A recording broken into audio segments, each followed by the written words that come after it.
प्यारे बच्चों नमस्कार। इस वीडियो लेक्चर में हम 10वीं कक्षा के गणित के 14वें चैप्टर का एक इम्पोर्टेंट टॉपिक पढ़ेंगे जिसका नाम है आंकड़ों का माध्यक। सबसे पहले मैं आपको आंकड़ों का माध्यक जो है कुछ चित्रों के माध्यम से बताऊंगा कि क्या होता है। उसके बाद मैं कुछ एक छोटे छोटे उदाहरण लूँगा तो इन उदाहरणों और इन चित्रों से क्या होगा कि आपको यह पता चल जाएगा कि माध्यक क्या होता है। अब जैसे हमारे पास मान लीजिए एक कक्षा के कुछ बच्चे हैं तो इनको काउंट कर लेते हैं कितने बच्चे हैं। 1 2 3 4 5 6 7 8 9 10 11 12 और 13 बच्चे हैं। अब हमें इन 13 बच्चों की लंबाइयों का माध्यक ज्ञात करना है। तो सबसे पहले हम क्या करेंगे कि इन 13 बच्चों को ऐसे घटते क्रम में खड़ा कर लेंगे। घटते क्रम का अर्थ है कि सबसे पहले सबसे बड़ा बच्चा, उसके बाद उससे छोटा बच्चा, उसके बाद उससे छोटा और इसी तरह से लास्ट में सबसे छोटा बच्चा। तो इस तरह से हम घटते क्रम में भी खड़ा कर सकते हैं और इस तरह से बढ़ते क्रम में भी इनको खड़ा कर सकते हैं, एक ही बात है। तो इस तरह से घटते या बढ़ते क्रम में खड़ा करने के बाद जो बिल्कुल बीच में जो बच्चा होगा उसकी जो लंबाई होगी वो क्या होगी, इन 13 बच्चों की माध्यक लंबाई मानी जाएगी। अब देखिए कि अगर इन बच्चों की संख्या जो है विषम में आती है, विषम का मतलब जैसे 13 एक विषम संख्या है, इसी तरह से 15 आ जाए, 17 आ जाए या 11 9 इस तरह से कुछ भी विषम संख्या आ जाए तो आपको बीच में एक ही बच्चा मिलेगा। ठीक है, जैसे यहाँ 13 थे तो 6 बच्चे इधर रह गए, 6 इधर रह गए और एक ही बीच में आ गया। तो 6 + 6 12 और 1 13। तो इसी तरह से अगर मान लीजिए ये 15 बच्चे होते तो 7 इधर होते, 7 इधर और बीच में 1 आ जाता। तो उस एक बच्चे की ऊंचाई हम क्या करते हैं, ज्ञात कर लेते हैं और वही क्या होती है, माध्यक ऊंचाई या माध्यक लंबाई होती है। तो विषम संख्या वालों का तो सीधा हिसाब है कि बीच में एक ही बचेगा और वही क्या होगा, माध्यक होगा। लेकिन अब देखिए यहाँ पर 16 बच्चे हैं हमारे पास। 16 क्या है, एक सम संख्या है। तो इसमें क्या हो गया कि 8 इधर से ले लिया, 8 इधर से, 8 + 8 16, बीच में तो कुछ बचा ही नहीं। तो हम क्या करेंगे, 7 इधर ले लिए, 7 इधर। ठीक, यहाँ से 1 2 3 4 5 6 7, इधर से भी 1 2 3 4 5 6 7। अब बीच में 2 बच्चे बच गए। अब हम क्या करेंगे, इन दोनों बच्चों की लंबाइयाँ जोड़ के और उसको हम क्या करेंगे, 2 से भाग कर देंगे। तो जो आएगा इन दोनों की लंबाइयों को जोड़ के 2 से भाग करने पर वो क्या होगा, इन सभी बच्चों की लंबाइयों का माध्यक हो जाएगा। चलो अब मैं आपको 2 सिंपल से सवालों के माध्यम से जो है ये चीज़ क्लियर करवाता हूँ कि मान लीजिए कि हमारे पास ये कुछ एक संख्याएँ हैं 155 160 145 149 150 157 152 144 और 148। ये 1 2 3 4 5 6 7 8 9 संख्याएँ होगी। 9 क्या है, विषम संख्या है। विषम संख्या है तो बीच में एक ही आंकड़ा बचेगा। लेकिन बीच वाला आंकड़ा ढूंढने से पहले क्या करोगे, इनको आप या तो घटते क्रम में लगाओगे या बढ़ते क्रम में। बढ़ते क्रम को क्या बोलते हैं, आरोही क्रम। तो इनको मैंने बढ़ते क्रम में लगाया है कि सबसे पहले सबसे छोटा आंकड़ा, उसके बाद उससे बड़ा आंकड़ा और इस तरह से लास्ट में सबसे बड़ा आंकड़ा। तो 9 के बीच में क्या आएगा कि 9 और 1 10, 10 का आधा 5। तो पाँचवा जो आंकड़ा होगा वो बीच का आंकड़ा होगा, 1 2 3 4 5। तो 4 आंकड़े इधर रह गए, 4 इधर रह गए और एक बीच में। ओके, तो बीच वाला आंकड़ा ज्ञात करने के लिए ट्रिक क्या है कि हमारे पास विषम संख्या जो भी आती है उसमें 1 जोड़ो और 2 से भाग कर दो। इतने में जो आंकड़ा होगा वो क्या होगा, माध्यक आंकड़ा होगा। 9 + 1 10, 10/2 5। तो पाँचवा जो आंकड़ा है वो क्या होगा, माध्यक आंकड़ा माना जाएगा। ठीक है, तो अब देखिए कि यहाँ पर हम एक सम संख्या वाला एग्जाम्पल और लेते हैं कि हमारे पास यहाँ कुछ संख्याएं दे रखे 1 2 3 4 5 6 7 8 9 10 11 12 13 14 15 16। कितनी संख्याएं हैं, 16 संख्याएं हैं। तो इनका अगर माध्यक निकालना हो तो माध्यक निकालने से पहले सबसे पहला काम क्या करेंगे हम, आरोही क्रम। या अवरोही क्रम, किसी में भी आप लगा लो, वो कोई फ़र्क नहीं पड़ता। तो यहाँ पर मैंने आरोही क्रम चूज़ किया कि सबसे पहले सबसे छोटा, उसके बाद उससे बड़ा, और इस तरह से बड़े बड़े होते हुए लास्ट में सबसे बड़ा आंकड़ा जो है इनमें से छांट छांट के मैंने यहाँ पर लिख दिया है।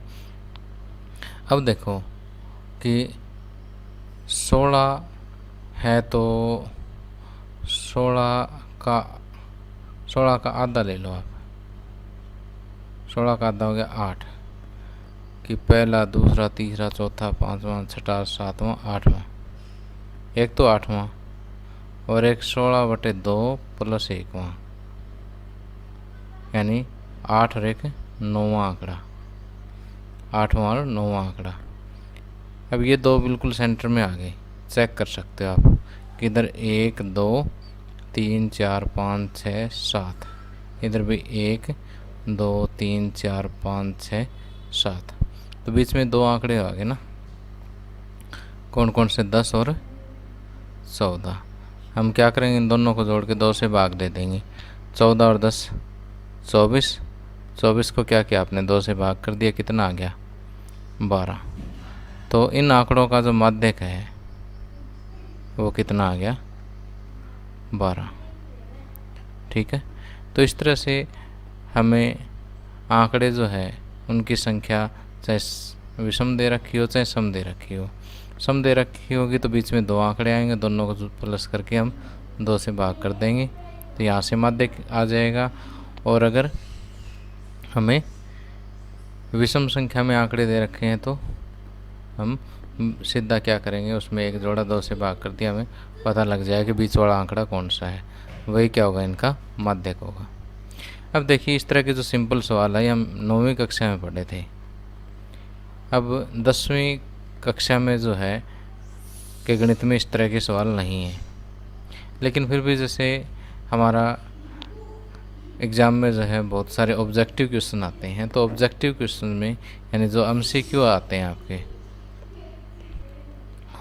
ऐसे में या जो कई बार 1-1 नंबर वाले जो क्वेश्चन आते हैं उनमें इस तरह के बिल्कुल सिंपल सवाल पूछने के जो है चांसेस होते हैं, तो आप इनको अच्छे से एक बार कर लें। अब हम आगे जो हमारे सिलेबस में जो दिए हुए 10वीं कक्षा के सिलेबस में, वो है वर्गीकृत आंकड़े, वर्गीकृत आंकड़ों का, वर्गीकृत आंकड़ों का माध्यक। वर्गीकृत आंकड़ों का माध्यक जो हम निकालना सीखेंगे। अब देखिए, आपको बताइए कि वर्गीकृत आंकड़े कौन से होते हैं। जिन आंकड़ों में इस तरह से वर्ग अंतराल दे रखा हो, जैसे 0 से 10, 10 से 20, 20 से 30, 30 से 40 एंड सो ऑन, या अंतर कुछ भी हो सकता है, जैसे 5 से 10, 10 से 15, 15 से 20, या 100 से 200, 200 से 300। तो इस तरह के जो आंकड़े दे रखे होते हैं जिसमें वर्ग अंतराल दिया हो, बारंबारताएं वगैरह दी हो, इस टाइप के जो आंकड़े होते हैं उनको हम क्या बोलते हैं? वर्गीकृत आंकड़े बोलते हैं। तो वर्गीकृत आंकड़ों का बहुलक ज्ञात करने के लिए हमें एक विशेष प्रकार की बारंबारता है जिसको हम संचयी बारंबारता कहते हैं, कि संचयी बारंबारता की आवश्यकता पड़ेगी। और संचयी बारंबारता 2 तरह की होती है, एक तो से कम प्रकार की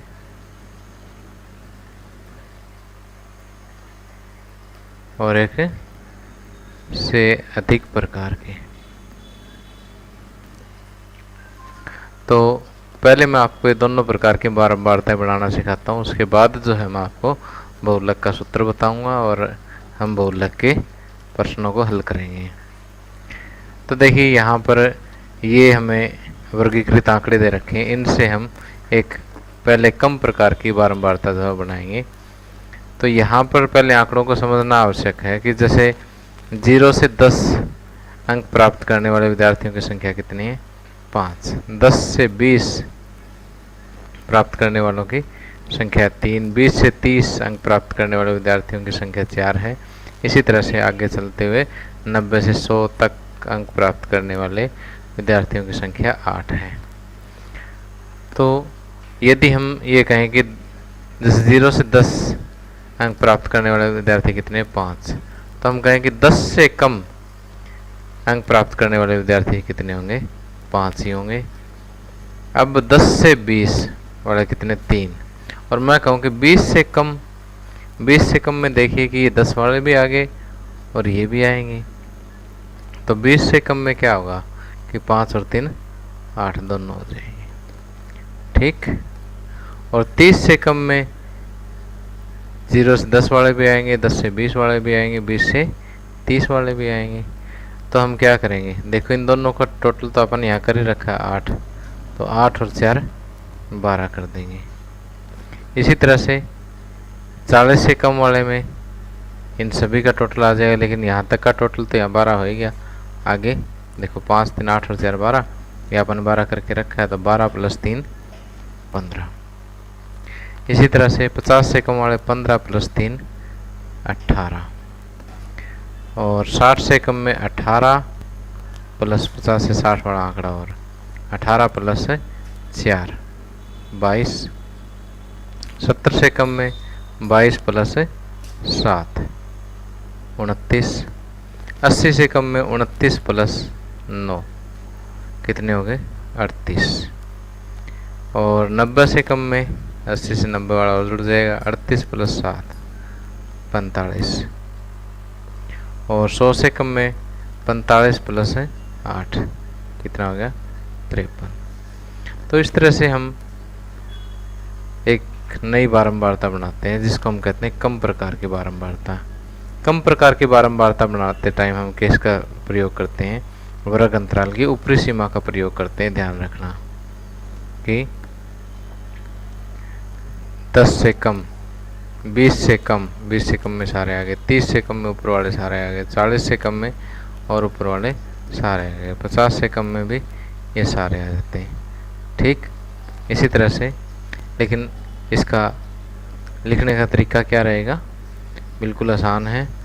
दोबारा देखिए कि पहले तो 10 से कम में 5 यूँ का यूँ आ जाएगा, उसके बाद 5 + 3 8, 8 + 4 12, 12 + 3 15, 15 + 3 18, 18 + 4 22, 22 + 7 29, 29 + 9 38, 38 + 7 45, 45 + 8 53। तो इस तरह से आपको से कम प्रकार की बारंबारता जो है वो बनानी है। और इस प्रश्नावली के जो प्रश्न है उनमें हम इसी प्रकार की जो बारंबारता है उसी का प्रयोग करेंगे। वैसे तो जो दूसरी प्रकार की बारंबारता मैं आगे बताऊंगा वो भी प्रयोग कर सकते हैं, लेकिन हम प्रश्नों को हल करने में इसी से कम प्रकार की बारंबारता का प्रयोग करेंगे। अब देखिए, अब हम पढ़ेंगे से अधिक प्रकार की बारंबारता। से अधिक प्रकार की संचयी बारंबारता।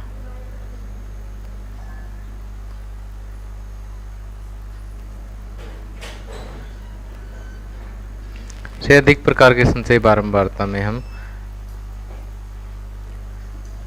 इसकी वर्ग अंतराल की निचली सीमा लेंगे। तो पहले लेंगे 0 से अधिक या 0 के बराबर प्राप्त अंक करने वाले कितने विद्यार्थी हैं, सारे ही हैं।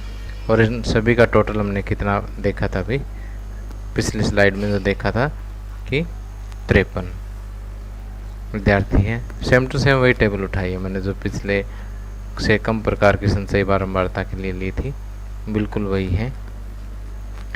तो 0 से अधिक या 0 के बराबर वाले कितने विद्यार्थी होंगे, सारे ही होंगे। 0 से अधिक होंगे या फिर 0 के बराबर यहाँ से कोई हो सकता है।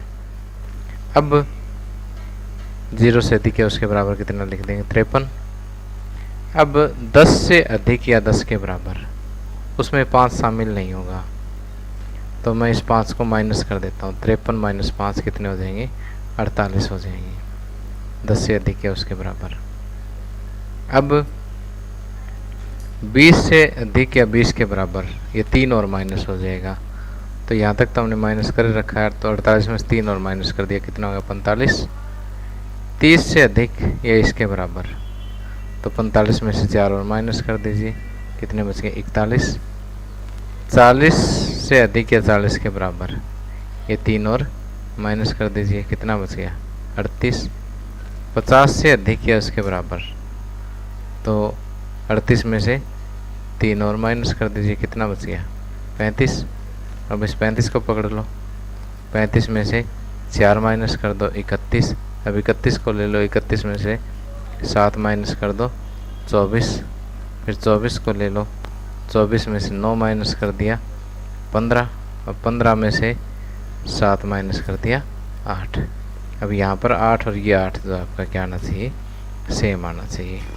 तो अधिक प्रकार की बारंबारता आप बिल्कुल आसानी से बना सकते हो। पहले तो टोटल में से इसकी सीध वाला घटाना है, फिर आगे वाले खाने में लिख देना, फिर इसमें की सीध वाला घटाना है, फिर आगे वाले खाने में लिख देना, फिर जो घटाने के बाद आए उसके सीध में बारंबारता देखो और फिर वो घटा के आगे वाले में लिख देनी है। तो इस तरह से आप एक अधिक प्रकार की बारंबारता लिख सकते हो। तो वैसे तो हम बहुलक के सवाल सॉल्व करते टाइम ये अधिक प्रकार की संचयी बारंबारता भी ले सकते हैं, कम प्रकार की बारंबारता भी ले सकते हैं, लेकिन यहाँ इस प्रश्नावली के सवाल और उदाहरण जब मैं आपको समझाऊंगा तो मैं सिर्फ कम प्रकार की बारंबारता का ही प्रयोग करूंगा। फिर आप ये कहोगे सर कि आपने ये क्यों समझा दी। तो एक्चुअल में ऐसा है कि जब हम अगली प्रश्नावली के जो सवाल करेंगे ना, उसमें एक तोरण नाम का एक टॉपिक आएगा, क्या आएगा, तोरण नाम का एक टॉपिक आएगा। उसमें आपको दोनों प्रकार की बारंबारताओं की आवश्यकता पड़ेगी, इसलिए इसको अच्छे से अभी कर लें, कोई ज़्यादा मुश्किल काम नहीं इन दोनों में। अब देखिए कि जिन आंकड़ों की अभी हमने संचयी बारंबारता ज्ञात करने सीखी थी, उन्हीं आंकड़ों का हम माध्य ज्ञात करना सीखते हैं। तो माध्य का जो सूत्र है वो क्या है कि L प्लस ब्रैकेट शुरू n/2 minus CF divide by F bracket बंद गुणा में H। अब यहाँ पर मैं आपको हर एक चीज़ का अर्थ बताऊँगा कि यहाँ पर n क्या है, F क्या है, CF क्या है और H क्या है। लेकिन पहले एक बार संचयी बारंबारता हम इसकी लिख लेते हैं कि कम प्रकार की बारंबारताएं मैंने बताया था कि मैं लिखूँगा यहाँ पर पहले 5 + 3 8, 8 + 4 12, 12 + 3 15, 15 + 3 18, 18 + 4 22, 22 + 7 29, 29 + 9 38, 38 + 7 45, 45 + 8 53। तो यहाँ पर विद्यार्थियों की टोटल संख्या भी कितनी है 53, और संचयी बारंबारता ऐसे बनाओगे तो लास्ट में भी कितना आएगा 53 आएगा, और ये इक्वल होना चाहिए। अगर ये इक्वल नहीं है तो इसका मतलब या तो आपके यहाँ पर जोड़ करने में कोई न कोई गलती होगी, या फिर यहाँ पर संचयी बारंबारता लिखने में कोई न कोई गलती हुई है। अब सबसे पहले आपको जो है एक चीज़ की पहचान करनी होगी, जो क्या है माध्यक वर्ग। क्या है माध्यक वर्ग। जैसे पिछले लेक्चर में हमने बहुलक वर्ग ज्ञात करना सीखा था, तो उसी तरह से यहाँ पर आपको क्या है माध्यक वर्ग ज्ञात करना होगा। अब माध्यक वर्ग कैसे ज्ञात करेंगे, तो यहाँ पर ये जो 53 जोड़ आया है ये क्या है n है, तो आपको पहले n/2 ज्ञात करना होगा, या n/2 कितना हो गया 53/2, 53/2 ये हो जाएगा 26.5, क्योंकि 52 का आधा हो गया 26 और 1 का आधा 0.5, तो 26.5 हो जाएगा। अब 26.5 देखो आपको कहाँ मिलेगा, 26.5 देखो 22 तो 26.5 से कम रहेगा, तो इसके जस्ट आगे देखिए 29। यानी आपको क्या करना है कि जो n/2 आए उससे थोड़ा सा फालतू देखना है आंकड़ा। किस में देखोगे, संचयी बारंबारता में देखोगे। संचयी बारंबारता में n/2 से फालतू क्या है 29 है। वैसे तो 38 भी फालतू है, 45 भी फालतू, लेकिन जस्ट नेक्स्ट देखना आपने, बहुत ज़्यादा बड़ा नहीं देखना, कि जस्ट इससे बड़ा हो थोड़ा सा। ओके, तो क्योंकि 29 जो है इसके सबसे नज़दीक पड़ता है, तो यानी कहने का अर्थ ये है कि ये जो आंकड़ा है इससे अधिक होना चाहिए और इसके निकटतम होना चाहिए। ठीक, क्या होना चाहिए? एक तो अधिक होना चाहिए और दूसरा निकटतम होना चाहिए। ओके, तो क्योंकि 29 जो है वो 26.5 के से अधिक भी है और निकटतम भी है, तो 60 से 70 क्या हो जाएगा? आपका माध्यक वर्ग हो जाएगा। तो हम लिखेंगे क्योंकि वर्ग अंतराल 60 से 70 की संचयी बारंबारता 60 से 70 की संचयी बारंबारता 29 26.5 के निकटतम